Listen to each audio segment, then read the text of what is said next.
And welcome back to the X Zone. I am Rob McConnell. We're coming to you from our broadcast center and studios in Hamilton on TV on the X Zone Broadcast Network, iTunes, iHeart, Talkstar Radio Network, Mutual Broadcast Network, Simul Radio, and Simul TV. If you would like to send an email, xzone at xzoneradiotv.com on all social media sites, X Zone Radio TV. And to find out about the programming on the X Zone Broadcast Network that we have 24/7, 365, visit xzbn.net. And for the X Zone TV channel on Simul TV, visit simultv.com. X Zone Nation, my guest this hour is Kenny FEDER. He is a professor of archaeology at Central Connecticut State University and the author of several books on archaeology and criticism of pseudoarchaeology, such as Frauds, Myths, and Mysteries, Science and Pseudoscience in Archaeology. His book, Encyclopedia of Dubious Archaeology, From Atlantis to Wayland Olam, was published in 2010. His newest book, Ancient America, 50 Archaeological Sites to See for Yourself, was published in 2017. He is the founder and director of the Farmington River Archaeological Project. And Kenny, welcome to the X Zone. It's a pleasure being here. Thank you so much for inviting me. It's a great pleasure. This is one of my favorite topics. Oh, great. So I'm really looking forward to sharing the next hour with you and the X Zone Nation. First of all, how did you get involved in archaeology, and what was your draw to this more than fascinating topic? I have to admit that I was initially drawn to archaeology when I was just a little kid. Mm-hmm. I was 4 or 5 years old. And I decided at that point, I knew what I wanted to be when I grew up. Right. Rob, I wanted to be a dinosaur. I wanted to grow up and be a Tyrannosaurus Rex. And then when I found out, well, no, you really can't become a member of an extinct animal species, Mm-hmm. I was pretty heartbroken. But my parents were really good at fostering my interest in lots of things. Right. And so they when I was a little kid, they bought me books about dinosaurs, but also books about ancient Egypt and Native Americans. Wow. And that became kind of filtered through my little kid brain Mm-hmm. that I really like thinking about and reading about the past. It's like an interesting place to visit. And that's really when I began with this interest in dinosaurs and then ancient Egypt and Stonehenge. And I never actually wavered from that. I just have always been fascinated by the whole notion that here we are in the present and we can, in some sense, visit the past and learn about how past peoples lived. And it's been my career since the very beginning. How did you get into the field of archaeological frauds? Now, again, I always like to give a shout out to my folks for Mm-hmm. being really supportive of my interests. And I appreciate that. Yeah, for real. Yeah. When I was a little kid, my parents, we didn't have a lot of money. My dad was a school teacher, but they would every summer they would pack me and my sister Mm-hmm. into the car, and we would drive. We would take trips up to Canada, for example, to Quebec, to Sturbridge Village in Massachusetts. And one of the places they took me was an outdoor museum in New York, a place called the Farmers Museum, which is in Cooperstown, where the Baseball Hall of Fame is located. Right. Now, I wanted to go to Baseball Hall of Fame, but I also was interested in this outdoor village where the buildings were all genuinely old buildings, 1800s, Mm-hmm. that were brought there to create this imaginary 19th century farming community. And I remember this really clearly, being a little kid, maybe I'm 9 or 10 years old, and seeing attached to one of the barns and one of the farms, there was this little lean-to, and under the lean-to was this 11-foot tall giant man of stone. Was he petrified? Was he a sculpture? And that, in fact, was the Cardiff Giant. So my first exposure to any of this stuff, to archaeological frauds, was seeing the Cardiff Giant and reading a little bit about it there, about how this was this amazing fake perpetrated in the 1869 by a farmer and his cousin who was a cigar manufacturer, and how for several months it was absolutely the most important archaeological discovery of the century, and people from all over the northeast United States, from Philadelphia and Boston and New York and even Washington, D.C., came up to New York on the train to see this amazing, perhaps he was a man petrified from before Noah's flood. Who knew? It was only several months later that the perpetrators of the whole thing admitted, well, they had a sculpture made in Iowa. They had moved the sculpture to New York. They had buried it for a year. And then given the high sign, the farmer had hired a couple of guys to dig a well on his property. And the well diggers found the remnants of this man turned to stone. And within a very short period of time, they had erected a circus tent, and they were charging people 25 cents a look. And again, thousands of people congregated on this little sleepy farm to see the Cardiff Giant. It got so popular. I mean, the story is just bizarre. It got so popular that the famous circus impresario P.T. Barnum actually offered the farmer, whose name was Stub Newell, $30,000 to purchase the giant. $30,000 in 1869 translate that into the modern dollar. It's probably $750,000. And the farmer turned P.T. Barnum down and continued exhibiting the giant. They moved him to Syracuse, which was the nearest town. Mm-hmm. So it's just scientists. People like O.C. Marsh, who is affiliated with the Yale Peabody Museum and is one of the most famous paleontologists of the 19th century. He went and saw this thing, the Cardiff Giant, and he said, well, this is a humbug. This is made out of stone. This is a sculpture. But it didn't make any difference. People wanted to believe. P.T. Barnum's solution, by the way, to the fact that the challenge posed by Stub Newell's refusal to sell him the giant, P.T. Barnum went ahead and had a fake giant made. Now, follow that, right? A fake of a fake. It's a fake of a fake, right? I know a double negative makes a positive. I don't think a fake of a fake makes it real. No. It's pretty hilarious. After a while, they actually took the real Cardiff Giant, the real fake, on the road. Mm-hmm. And by sheer coincidence, he was in Manhattan at the same time the circus was in town.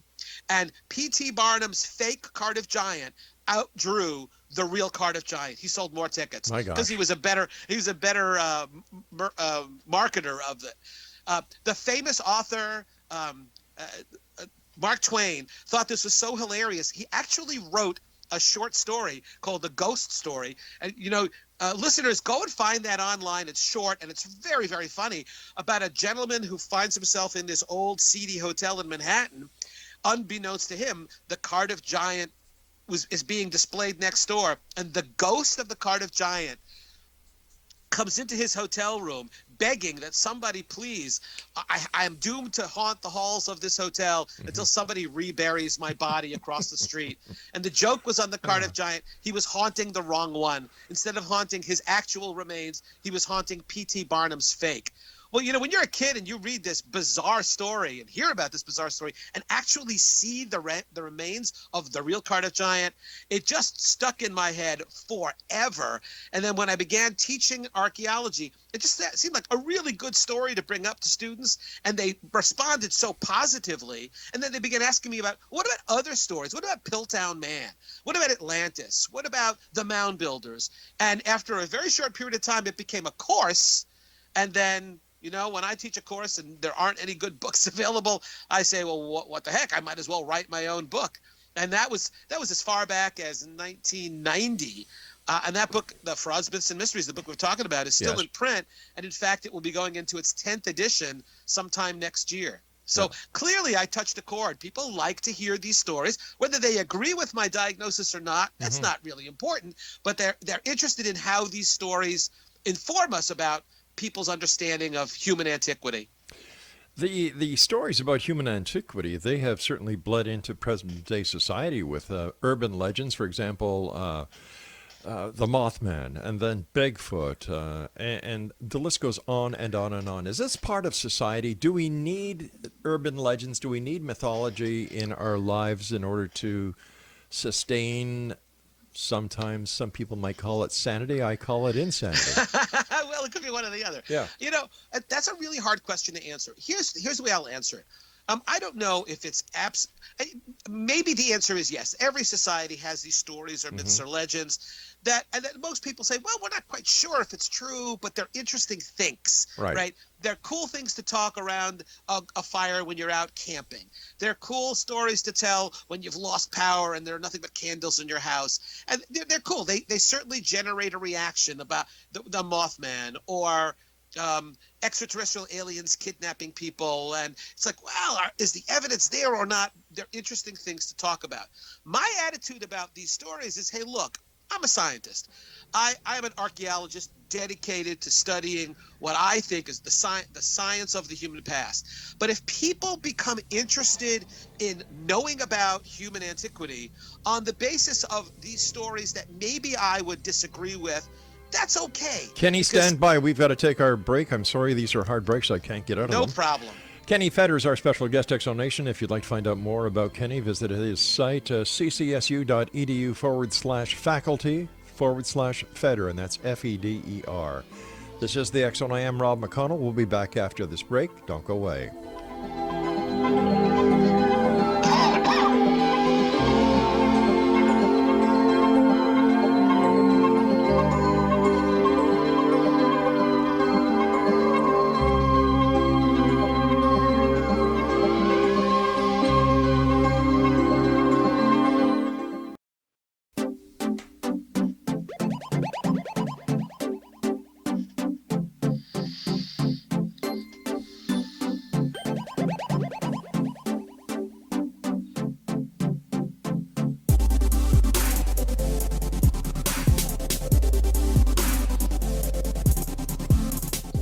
Exonation, Kenny FEDER is our special guest. His website is ccsu.edu/faculty/FEDER.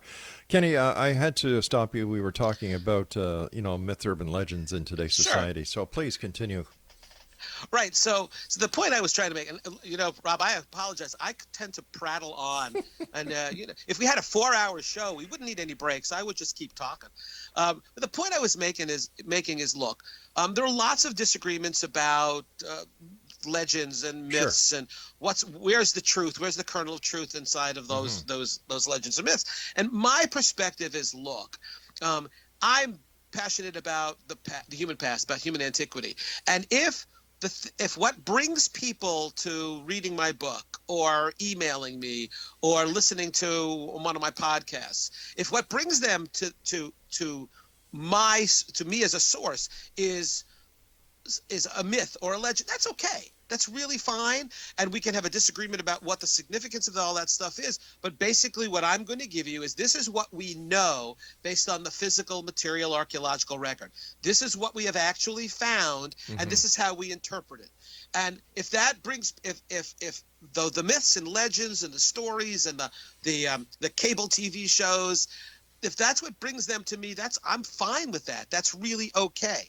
And then we can have a conversation about how we know what we know in science, whether we're talking about ancient aliens or Bigfoot or pre-Columbian visitors to the New World, because archaeologists deal with that all the time. We have methods that we have built upon for more than a century, and we love talking to people about this stuff.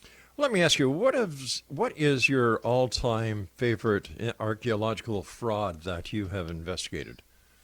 Yeah, there actually are several answers for that. Give me the top two. The top two, Cardiff Giant, which I've already spoken about, and this other one is a recent one. It is the Black Dragon pictograph that's in Black Dragon Canyon, which is in Utah. And I think that's one of my favorites because it's just so beautiful. The whole area, the San Rafael Swell, is just red and white and tan rocks intersected by lots and lots of canyons. And Native Americans have been there for thousands and thousands of years, and they have left behind a record of what we in the modern world would consider art.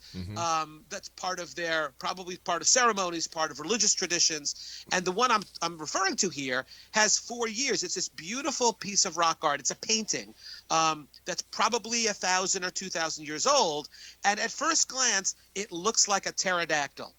And I'll admit that if you just look at the outline of it, it looks like a pterodactyl. Pterodactyls have been extinct for tens of millions of years, and yet the artwork is only a couple of thousand years old. How could Native Americans paint the image of a pterodactyl on a canyon wall in Utah? Good question. Absolutely, right? Did pterodactyls live much more recently than we think? Did Native Americans, were they in North America much longer ago than we think? And here's where simple things like modern technology allowed us to answer the question, allowed the researchers who actually studied this to answer the question. And it's something as simple as using infrared cameras. It's something as simple as using D-Stretch, which is a very well-known piece of software for enhancing photographic images, especially rock art images. Yeah. When you find out that if you look at most rock art over years, it erodes, it weathers, and it's sometimes hard to make out the entirety of the image.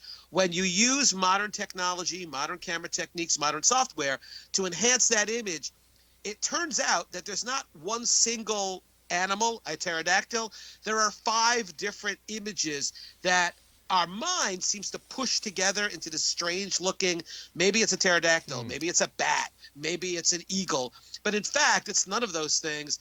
It's a couple of people standing up. It's a bighorn sheep. It's a big snake with its mouth open wide. And so that's not so much a fake. What it is a misinterpretation of a piece of rock art. And so I don't think, for me, that it doesn't lose any of its allure, any of its magic. We're still looking at human beings 2,000 years ago, 1,000 to 2,000 years ago, conveying onto this rock canvas images that were important to them as part of their ceremonies. And maybe we'll never know exactly what it meant to them, but we know that, you know what, it's not a pterodactyl. That's our mind kind of imposing that pterodactyl image over the rock art. Apparently, according to doctors that we've had on the show, what happens is the mind sees an image and then it tries to put all the pieces together on its own without actually understanding what the image is, but it figures, okay, this is what it should look like, and bang, bang, bang, and away you go, and the person gets that image in their mind, and from there on, the story goes. So how do you, as an archaeologist, go out and say, listen, guys, this isn't the way it is. Here's the truth. This is how I found it. This is where the evidence lies. Rob, that's a really good question, and I'll tell you why.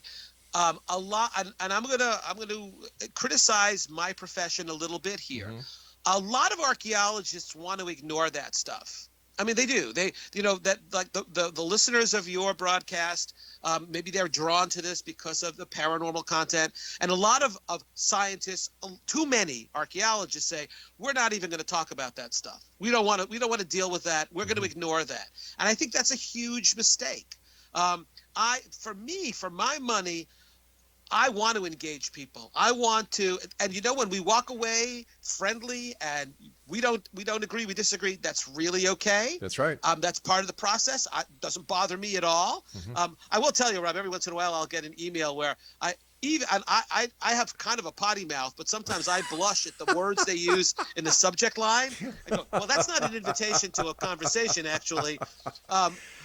But I think, listen, I do this podcast called Archaeological Fantasies with Jeb Card and Sarah Head, and we confront these things head on. My book, my Archaeological Frauds book, is out there expressly because, hey, look, there's a lot of misinformation out there. There are a lot of opinions.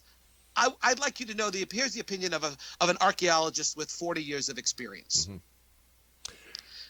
So having the opportunity of having an archaeologist on my show with 40 years of experience, there you go. what is your take on all the different claims of Atlantis?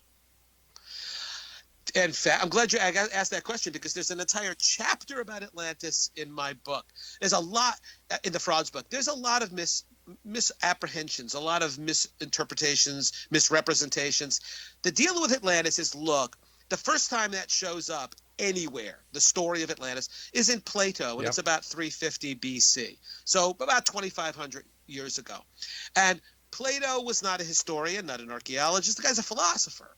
And he uses the story of this incredibly powerful ancient civilization as a metaphor. When people ask me about Atlantis and say, well, listen, Kenny, how do you explain the fact that Plato talked about Atlantis, the perfect society? I say, well, you got to go back and read the story. The perfect society in the Atlantean dialogues, the Timaeus and Critias, it isn't Atlantis. It's a mythical ancient Athens from 9,000 years before Plato, 11,000 years or more before the present.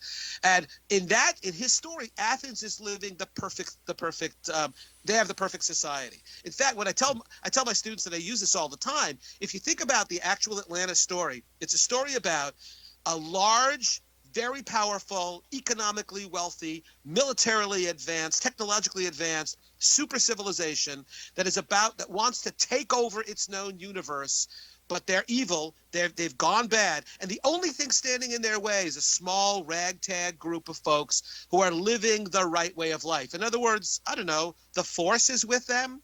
The story of Atlantis is told by Plato is just an early version of Star Wars.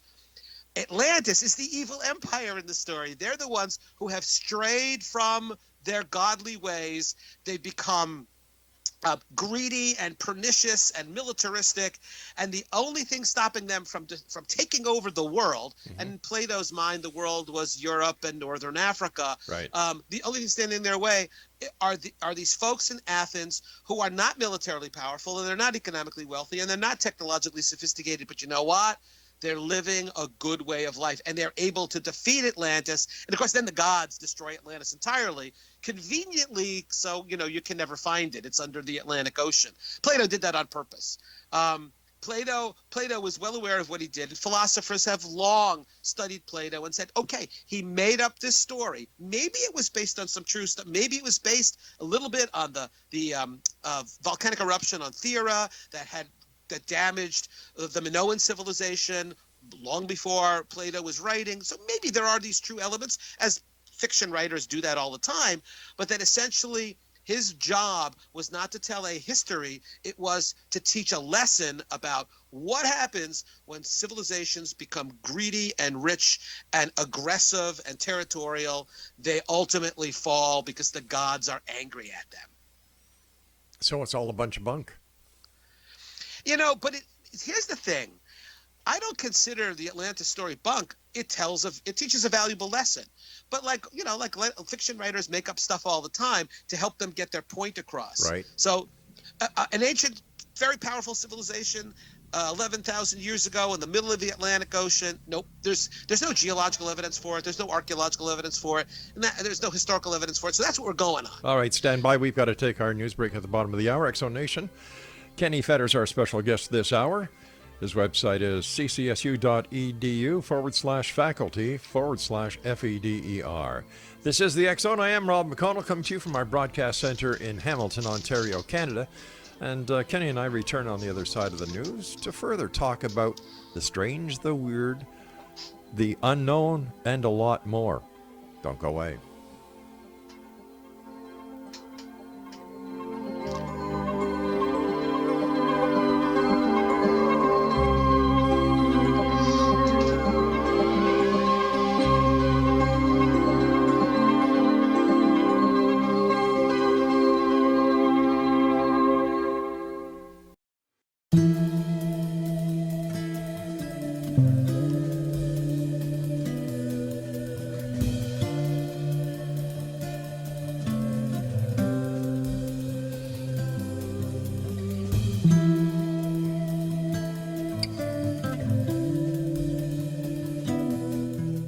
Kenny FEDER is my guest, X-Zone Nation. And Kenny, when we look at what Plato did and how society has taken it, there are books that are written on Atlantis. There are people spending money looking for Atlantis. How has the internet sparked and fed and fueled the fraudulent archaeological business? The bottom line there is that, look, before there was the internet, there are a lot of I guess you would call them gatekeepers. Mm-hmm. People had an idea about whether it's Atlantis or transatlantic travel between the old and new world or ancient aliens. Before the internet, there, at least for publications, for most journals, for most publishers of books, there's this gatekeeper, right? And so they're you send them a manuscript and they're gonna send it out to folks and say, does this make any sense? That's what happens if I write a book. The publisher doesn't just say, "Oh, Kenny FEDER, we're going to publish his book." Mm-hmm. They send it out for review. So there are ways of filtering out stuff that maybe isn't properly done, doesn't make any sense, that there are strong arguments against it. And the internet is great for allowing everybody a say, but there's a drawback to that. And what that drawback is, there really aren't any gatekeepers. So anybody can have a website, anybody can say whatever they want on the internet, and that's okay. But it also means that folks have to be careful about what they read and what they take away from what they read. And the bottom line for all of that stuff, look, if you read something on the internet, if it's something I've written or something that any one of a host of other people have written, the question to ask is, all right, does this follow logic? Does this make sense in a scientific sense? If that's what you're looking for, if you're looking for evidence and proof, is the evidence sufficient? Is the proof sufficient? Are other sources cited? Are alternate opinions or alternate hypotheses considered? And that's not just for a fringe website, that's for any website. And everybody in that, and you're kind of on your own of trying to figure that out. What I tell folks always is, look, merely because I have a PhD in anthropology and an archaeologist, and I've been doing this for literally 4 decades, that doesn't mean I'm always going to be right. And it doesn't mean that somebody who's not done any research, who hasn't really done the work, is always going to be wrong. But from a statistical perspective, when you go online on the internet, if you see claims made, for example, on an accredited museum site or a university site or somebody who has a lot of experience, statistically, the odds are better that is going to be correct, that will be the most reasonable explanation for a particular mystery. And that somebody who doesn't have the background, who hasn't done the research, no field work, didn't go through the process of training, they're not always going to be wrong, Rob. I admit that. But the odds of them being right and showing all of the scientists with all the work done are going to be wrong. The odds are lower. It's not zero. Let's make that real clear. But that's one of the issues about the internet, is that it's sometimes really difficult to know, all right, this is a really interesting interpretation of this piece of rock art, or this is a really interesting interpretation of this archaeological site, but how do I know if it's legit? And again, it's common sense is what you have to apply. You see, I call the internet the largest septic tank that God and mankind has ever created, because there's more crap in it than anything else. But there's so much good stuff as well. You take the good with the bad. As a professor I know used to say, you got to keep an open mind. Like it's like an open mind. But when you keep a really open mind, you're going to get a lot of garbage thrown into it. Sure will. But you got to be able to you have to internally, you have to have some internal system of filtering out the stuff that doesn't make any sense from the stuff that does. And for me, what makes sense is we've got authentic archaeological artifacts in stratigraphic context with legitimate, good, solid dates, with stratigraphic profiles and proveniences taking and a whole bunch of other stuff that confirms in my mind, okay, that looks legit, even if the results are something that surprised me. And I love being surprised. You talked briefly about ancient aliens or ancient astronauts. Yeah. Are they real? I've met Eric von Däniken, and I've hosted a lecture and seminar in St. Catharines going back to the I think it was 1997 or 1998. Eric von Däniken came over, and his friend at the time was Georgios Tsoukalakis, who now does the Ancient Aliens TV show. And I watch that and I say, what are you guys talking about? Yeah. And yet there are so many people who believe it. Well, wouldn't it be cool? I mean, sometimes my party line is always, real archaeology is way more interesting. The stuff that we really know is far more interesting than what I consider the nonsense that's spewed by these folks. But the reality is, Rob, if you were to call me at 3 o'clock in the morning, wake me up from a sleep, and I'm in a stupor, and you go, come on, FEDER, wouldn't it be really cool if ancient astronauts had landed on Earth and there's evidence for it? I got to admit something to you, Rob. This is just you and me talking, right? Yeah, that would be pretty cool. That certainly would be pretty cool. But the bottom line here is, what does the evidence show? And the evidence, von Däniken, the first book, Chariots of the Gods, written by Eric von Däniken, put him on the map, very, very popular. I see there being three primary claims made in that book. And the first is really strange, which is that ancient aliens landed on Earth and actually mated with our ancestors to create the next version of human beings in an evolutionary sequence. And when people say, well, maybe he didn't mean they mated with, maybe he meant artificial stuff. In an interview that von Däniken did with Playboy back in the 70s, he said they mated. He used the word sex. Yep. He said aliens would have sex with. And the funny thing is, go to any museum and look at a reconstruction of Australopithecus or Homo habilis, and it's like they're basically upright apes. So, I don't think when Neil Armstrong, the American astronaut who first stepped on the moon, I just don't see Neil, getting busy with Australopithecus 2 million years ago to create the next step in human evolution. But maybe, just maybe, that's where the term monkeying around comes from. Oh my God, Rob! If people are going to write letters, they have to write those to you. That was not me speaking. All right, But there's the deal. I mean, in terms of for two species who both evolved on one planet, Earth, to be able to have the matching physical equipment to mate and then to produce offspring who are fertile is like. That's unheard of. There are very few. To have a species on another planet come here and even have the matching equipment to have to engage in sexual reproduction. So that's just an absurdity. But wait a sec. In the Bible, it also says the Nephilim came down and mated with the fair maidens of Earth.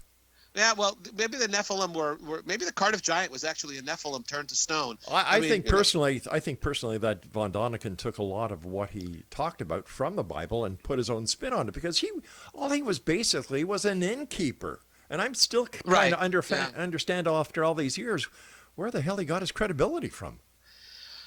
I think what's really good for Eric von Däniken is that book, Chariots of the Gods, must have been published. It was the right time. Mm-hmm. It was people were searching for something to maybe explain where we fit into the greater cosmos. And you know what? I understand that, thinking that we are the product, we are star children. We are the product of mating between very advanced super civilization, and maybe we are this nursery, and they're watching over us, and they're not going to let us die in a nuclear holocaust. They're not going to let us destroy the planet's environment, because there's an argument that for a lot of people, ultimately the ancient aliens are like God. They have godlike powers, and von Däniken is really upfront about that, and so is Tsoukalos about in all the religious texts of all the cultures, when they talk about the gods coming down from the sky, really what they're talking about are ancient aliens who have these powers that are so amazing that to primitive people they seem godlike. They're magical. And I think it was Arthur C. Clarke, the science fiction author, who said that for any group of people coming into contact with an advanced civilization, the abilities of that ancient civilization would appear to be magic. And I get that. So there's the argument from both sides that either, the ancient gods of every civilization are actually aliens, or maybe that's why people embrace this, that there is this power outside of us. And it's not necessarily the God of the Bible, but these creatures have these godlike powers, and ultimately are looking out for our best interests, because we are, after all, partially them. We are related to them. We are their children. We are their creation.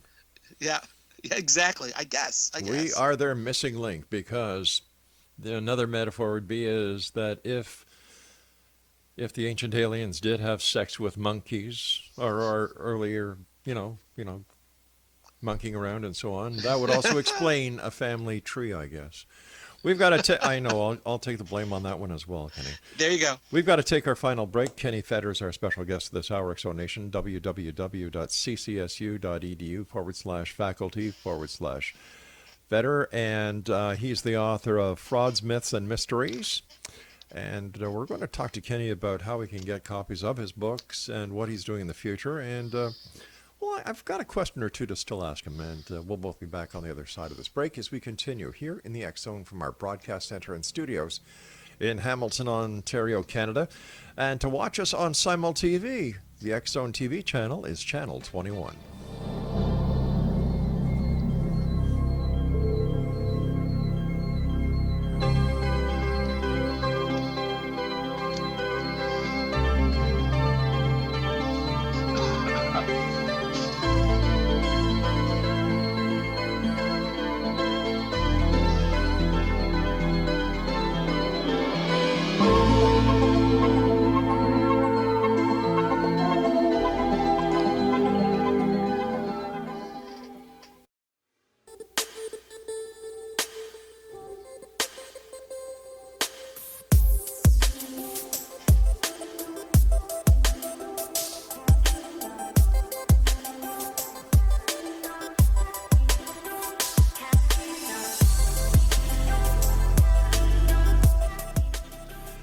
Kenny FEDER's our guest. His website is ccsu.edu/faculty/FEDER. First of all, Kenny, thank you so much for coming on the show. It's a great pleasure talking to you. This was a pleasure. This was so easy to do. And I love talking about this stuff, as you can tell. It was my pleasure. I can tell, and I certainly do appreciate the work that you've done over the years, and congratulate you on all the books that you've written. And we look forward to having you on the show again in the future to help us discern fact from fiction.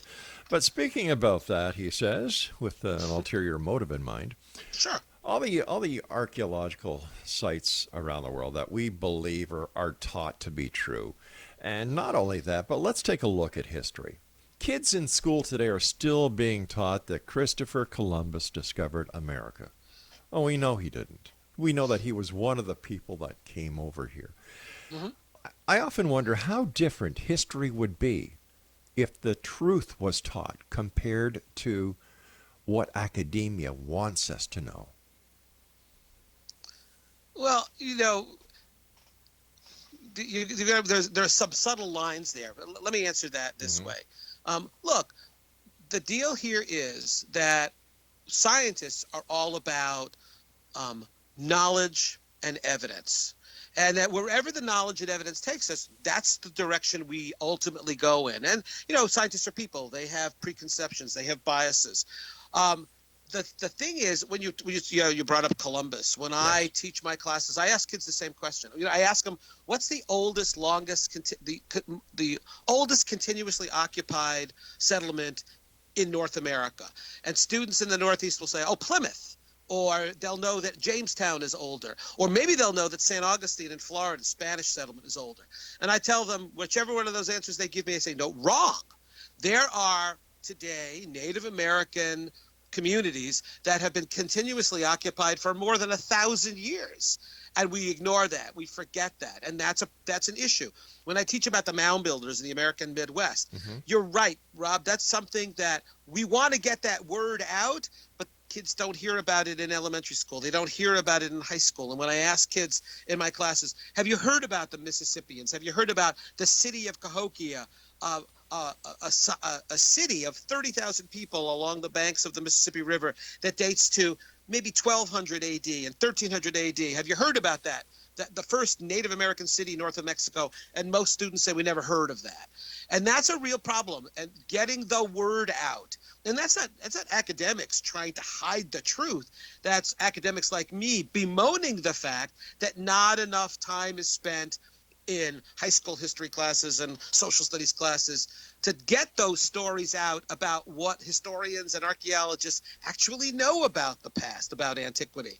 And that's a real struggle. It's a constant struggle, and it's kind of a never-ending struggle. But you know what? We're fighting the good fight, and students of mine then go on to careers in archaeology or in social studies. They go out and teach in high schools, and they're the generation that is, I think, going to begin to flip the story so that what we really know about the past is shared with students in secondary schools, and they won't be ignorant about what archaeology and history actually does tell us about the human past. In your opinion, what is the most significant archaeological find of the 20th century? Wow. that's so difficult. 'Cause there are like, I have 20 different answers. You know, Rob, that's like asking me, so Kenny, you have 3 kids. Which one do you like the best? Which one's your favorite kid? Now, since none of them are going to listen to this, I could tell you, but I'm not gonna. So the most significant of the 20th century, Yeah. let's one of them. There's a whole bunch of them. All right. I'll give you, just name a few off. All right.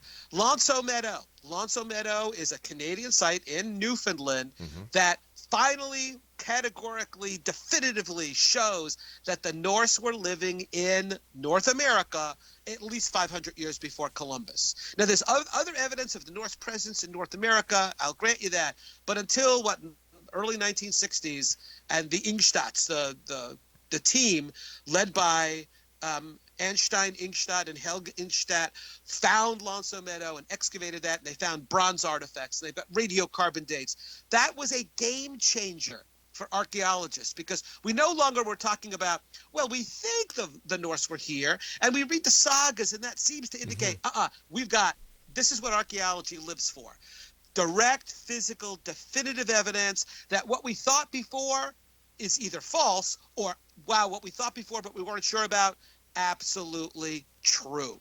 So that's a super important discovery in the 20th century. The discovery in Egypt along the Nile of Hierakonpolis, which was a place where a pottery baron lived. This is before the pharaohs, but it shows how that site grew.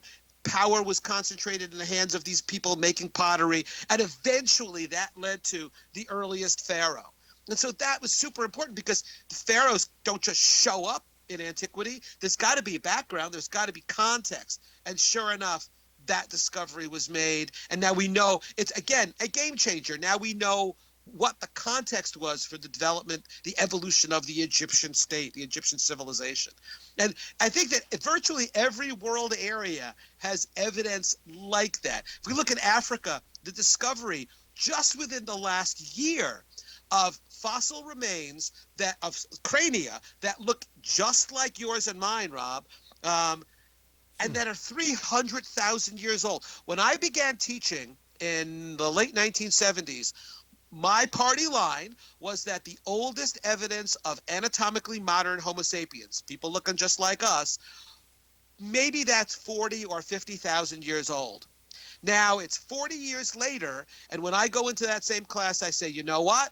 We now have very clear evidence in Africa that the first people who look just like us, at least 200,000 years ago, maybe 300,000 years old.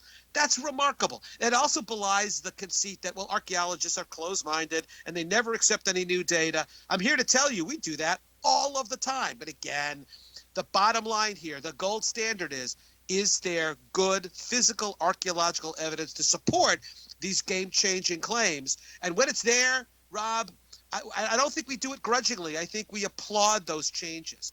And when a new discovery is made tomorrow or next week, and I have to go back and change my frauds book, I'm happy to do it. Wow. One more quick question. Is there any archaeological evidence that there was a global flood as talked about in the Bible? My answer to that is no. But there's an explanation. Okay.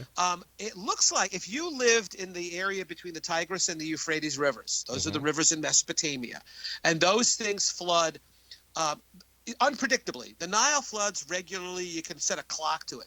But the Tigris and Euphrates, it depends on how much snow there is in the snowpack up north.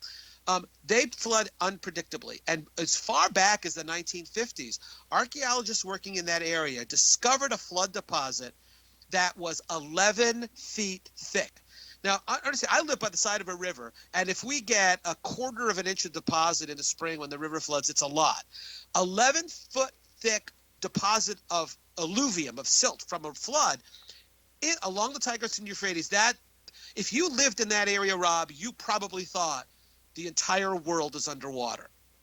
That flood didn't reach north, and we're not talking about Europe or Africa or North America, South America. It wasn't worldwide in the literal sense, but for the people living in that area, for their world, it may have seemed that way. And you know what? That may be the source of the flood story, which is older than the Bible. It's in legends of Mesopotamia that predate the Bible. And there's a version of Noah in the Utnapishtim, who was a Mesopotamian who was told by God to build a boat and to cover it with pitch. So that story is long-standing in that part of the world, and it may reflect an historical event that then gets included in these religious texts. One last one, I should say, because we're running out of time very fast. Stonehenge. Stonehenge is one of my favorite places in the world. And it's also a place where we learn new stuff all the time.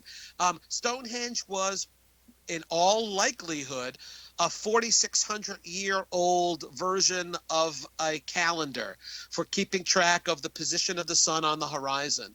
I don't think there's any doubt about that the heel stone at Stonehenge is meant to demarcate the summer solstice, and you can look at the march of that sun across the horizon during the course of a year. And at Stonehenge, they built this giant timepiece to keep track of that. And now we know that people from all over Europe were buried at Stonehenge based on the strontium content of their bones. We know that some of the stones, the blue stones in the center of Stonehenge, came from more than 100 miles away in Wales, and we kind of know how they brought it there. We know that a couple miles away from Stonehenge is this large village where feasts were regularly happened, feasts, and probably where the people who built Stonehenge, the people who worshiped there, would gather at that site, and they would kill a bunch of animals, and they would have this gigantic feast to commemorate maybe the rising of the sun on the summer solstice. So it's a great, fascinating place. It shows the great intellect, intelligence, the genius of ancient people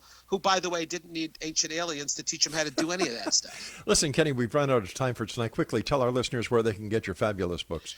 All right, you can get my fabulous books at Amazon, Amazon.com, my frauds book, my dubious archaeology, some of my textbooks. And right this minute, I am kind of combining my frauds book with my Ancient America book, which is visiting sites, a new book called Archaeological Oddities, in which some of the places we talked about today, that you can visit these places and see for yourself the strange, weird, and odd archaeological sites in North America anyway. Kenny, thanks very much for joining us, and we'll have you back in the future because we still have so much to talk about. Until then, take care of yourself, my friend. A real pleasure. Thank you so much for inviting me. You take care, sir. And once again, Exo Nation, you can visit Kenny online at ccsu.edu/faculty/FEDER. I'll be back on the other side of this break. This is the X Zone. I am Rob McConnell. Don't go away.